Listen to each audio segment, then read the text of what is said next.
జాతీయవాద జర్నలిజానికి అసలైన వేదిక నేషనలిస్ట్ హబ్ ని సబ్స్క్రైబ్ చేసుకోండి. నోటిఫికేషన్స్ కోసం బెల్ ఐకాన్ పై క్లిక్ చేయండి.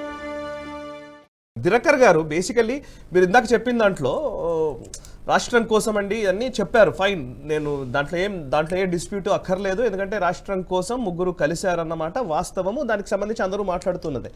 నా మేజర్ ఈ డిస్కషన్ కూడా మనం మాట్లాడుతున్న దాంట్లో బీజేపీ టీడీపీ అలయన్స్లోనే యాక్చువల్లీ జనసేన పవన్ కళ్యాణ్ త్యాగం 100% దాంట్లో ఉంది. పవన్ కళ్యాణ్ గారు ఆయన పూనుకొని ఇదంతా ఒక అలయన్స్ రావడానికి ఆయన నిజానికి చాలా పనిచేశారు.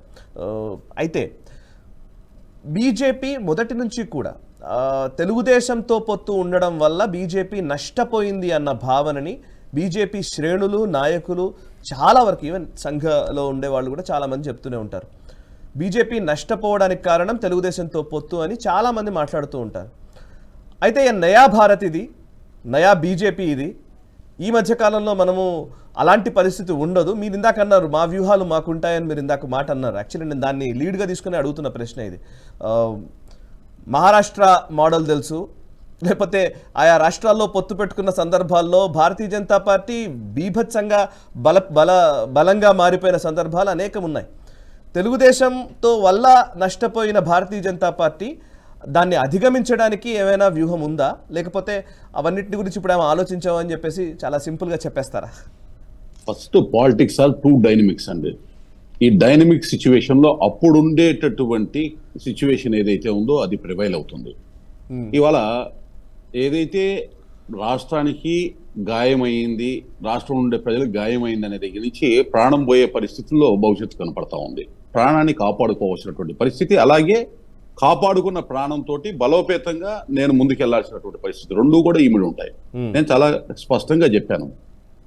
గతంలో లాగా కాకుండా ఏ పార్టీ అయినా కూడా మేము బలపడాలి, బలోపేతంగా ముందుకెళ్లాలని ఏ పార్టీ వ్యూహాలు వాళ్ళకు ఉంటాయి. ఇవాళ తెలుగుదేశం పార్టీ కావచ్చు, జనసేన కావచ్చు, భారతీయ జనతా పార్టీ కావచ్చు. భారతీయ జనతా పార్టీ మోడల్ ఏదైతే ఉందో మనం తమిళనాడులో చూసాం, తెలంగాణలో చూసాం. అదే విధమైనటువంటి స్ఫూర్తితోటి ఇక్కడ ఉన్నటువంటి అవకాశంలో నుంచే ఏ విధంగా మనము వికసించాలి అనేటటువంటి ప్రణాళికతోటే వెళ్తాము. మేము గెలిచేటటువంటి అభ్యర్థులు కానీ, మేము పోటీ చేసేటటువంటి అభ్యర్థులు కానీ వాళ్ళని బేస్ చేసుకొని మేము ఏ విధంగా ప్రజలకి చేరువయ్యేటటువంటి విధంగా, ఏ విధంగా గతంలో ఉండేటటువంటి అనుభవాలు ఏవైతే ఉన్నాయో వాటన్నింటినీ దృష్టిలోకి తీసుకొని, అదేవిధంగా ఇప్పుడు క్యాడర్ దగ్గర ఎక్కడైతే అసంతృప్తిగా ఉంది, పోటీ చేయాలనుకున్నటువంటి వాళ్ళు ఎవరైతే ఉన్నారో, ఎందుకంటే పూర్తి స్థాయి ఎక్సైజ్ కూడా పూర్తయింది. 175 స్థానాలకి సంబంధించినటువంటి అసెంబ్లీ స్థానాలకి, 25 స్థానాలకి సంబంధించినటువంటి పార్లమెంట్కి ఒక్కొక్క స్థానానికి 3 వ్యక్తుల్ని, కమిటీలని అన్నింటినీ కూడా తయారు చేసుకున్నటువంటి పరిస్థితుల్లో పూర్తి స్థాయి యుద్ధానికి రెడీ అవుతున్నటువంటి సమయంలో వచ్చినటువంటి పొత్తు. కాబట్టి మేమేమనుకుంటున్నామంటే, ఏదైతే ఇప్పుడు మేము ఐడెంటిఫై చేశామో మా నాయకుల్ని, ఆయా స్థానంలో ఎన్నికలు అయిన తర్వాత వాళ్ళ విధులు యథావిధిగా ప్రజలకి సంబంధించి ప్రజలకు చేరువయ్యేటటువంటి విధంగా ఉండే విధంగానే కార్యాచరణ ఉంటుంది. ఏ విధమైనటువంటి ఏమరపాటు ఉండదు. ప్రజల దగ్గరికి చేరువలోకి వెళ్ళి వాటిని ఆకట్టుకొని మా వైపు తిప్పుకునేటటువంటి విధంగానే మేము స్ఫూర్తిదాయకంగా ముందుకు వెళ్తాం, బలోపేతం అవుతాం అనేటటువంటి విశ్వాసం స్పష్టంగా ఉంది. అయితే పొత్తు లేకుండా ఉంటే ఏ విధంగా వెళ్ళాలి, పొత్తు ఉంటే ఏ విధంగా వెళ్ళాలనేటటువంటి సుస్పష్టమైనటువంటి ప్రణాళికతోటే మాకు సంబంధించిన విజన్ని తయారు చేసుకోవటం జరిగింది. మా విజన్ సుస్పష్టం.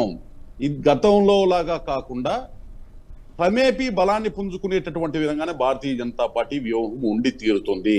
అలాగే ఇప్పుడు ఏదైతే క్యాడర్కి నచ్చ చెప్పుకోవాలంటుంటామో, లేకపోతే ప్రాక్టికల్గా ఇప్పుడు ఉండేటటువంటి పరిస్థితి ఏదైతే ఉందో దాన్ని చెప్పడం అంటామో, వాటికి సంబంధించి నాయకత్వంగా మేము తీసుకునేటటువంటి పరిస్థితి, అలాగే సమన్వయం, 3 పార్టీల మధ్య సమన్వయం చాలా అవసరం. ఎందుకంటే నాయకుల మధ్య సమన్వయం అవసరం, అలాగే కింద కార్యకర్తల క్యాడర్కి సమన్వయం అవసరం. అందుకని జిల్లా స్థాయిలో అలాగే అసెంబ్లీ స్థాయిలో కూడా సమన్వయ కమిటీలు ఏర్పాటు చేయాలనే ప్రతిపాదన కూడా చేయటం జరిగింది.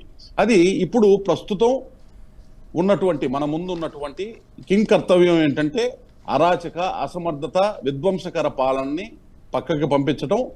ఇది వెళ్ళిన తర్వాత రాష్ట్రాన్ని కాపాడుకున్న తర్వాత మనం ఏ విధంగా బలోపేతం అవ్వాలనేటువంటి ఒక స్ట్రాటజీ తోటి ముందుకెళ్ళడం. ఈ 2 అంశాలని కూడా సైమల్టేనియస్గా తీసుకెళ్తాం.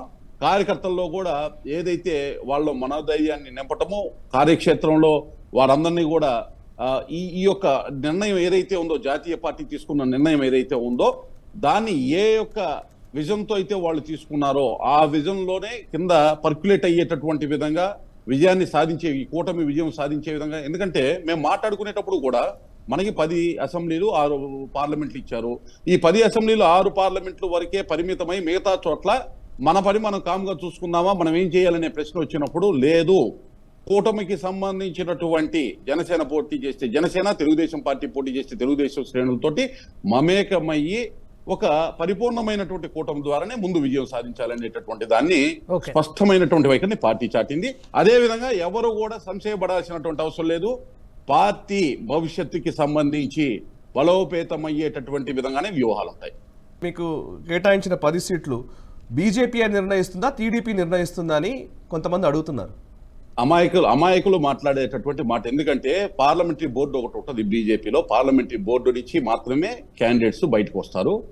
ఇక్కడ ఒక ప్రక్రియ, బీజేపీకి సంబంధించినటువంటి ఏమాత్రం అవగాహన ఉన్నటువంటి వాళ్ళు క్యాండిడేట్స్ ని ఎలా సెలెక్ట్ చేస్తారు ఏంటి అనేటటువంటి దాని గురించి తెలిసిన వాళ్ళు ఎవరు కూడా ఇటువంటి వ్యాఖ్య చేయరు. అబ్సల్యూట్లీ బీజేపీ పార్టీ గెలుపు గుర్రాలు. ఎవరైతే గెలుస్తారు, ఏ స్థానంలో అయితే గెలవడానికి అవకాశం ఉందో సామాజిక సమీకరణలన్నింటినీ తీసుకొని దానికి తగిన విధంగా దాని నిర్ణయం ఉంటుంది. పార్లమెంటరీ బోర్డు అత్యున్నతమైనటువంటి స్థానం. మీకు తెలుసు, ద్రౌపది ముర్ము లాంటి వారిని రాష్ట్రపతి చేసినటువంటి వారు. మనం మధ్యప్రదేశ్లో కానీ రాజస్థాన్లో ఎటువంటి వారు ముఖ్యమంత్రులు అయ్యారు చూసిన తర్వాత కూడా ఇటువంటి వ్యాఖ్యలు ఇవాళ ఉన్నటువంటి పరిస్థితుల్లో చేయటం అనేటటువంటిది అంత సందర్భోచితం కాదు. స్పష్టంగా భారతీయ జనతా పార్టీ సిద్ధాంతం, సంఘ్కి సంబంధించినటువంటి అంశాలను పరిపూర్ణంగా జీర్ణించుకున్నటువంటి వ్యక్తులే క్యాండిడేట్స్ గా రేపు భారతీయ జనతా పార్టీ నుంచి బయటకు వస్తారు. ఈ వీడియో మీకు నచ్చినట్టయితే లైక్ చేయండి, 10 మందికి షేర్ చేయండి. అలాగే కామెంట్ల రూపంలో మీ అభిప్రాయాలను మాతో పంచుకోండి. Nationalist hub group of channels ను సబ్స్క్రైబ్ చేసుకుని తెలుగునాట జాతీయవాద జర్నలిజాన్ని ప్రోత్సహించండి. ఈ వీడియో కింద ఉన్న బెల్ ఐకాన్ పై క్లిక్ చేయడం మర్చిపోవద్దు.